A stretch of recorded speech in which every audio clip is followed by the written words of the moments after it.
Pour anticiper au mieux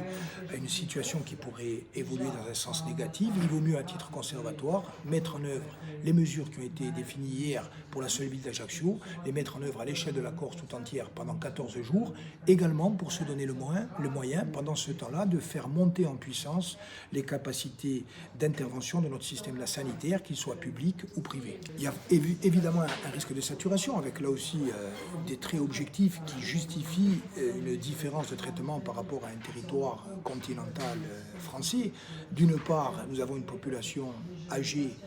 plus importante proportionnellement que sur le continent, avec 75 000 personnes âgées qui vivent en Corse et qui doivent faire l'objet d'une attention prioritaire parce qu'ils sont particulièrement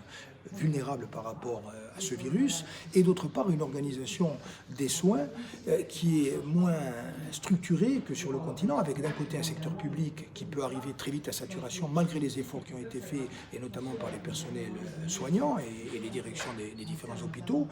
en concertation avec la collectivité de Corse, avec l'État, et aussi un système de santé privé où l'offre d'accès aux soins de premier recours est très insuffisante, notamment dans les zones rurales et de l'intérieur. En plus, on sait que si l'épidémie se diffuse selon le schéma moyen observé dans d'autres pays, il risque d'y avoir rapidement une saturation du système public et un basculement du traitement vers le secteur privé qui doit être accompagné et soutenu avec, bien sûr, la nécessité de mettre en œuvre les moyens de prévention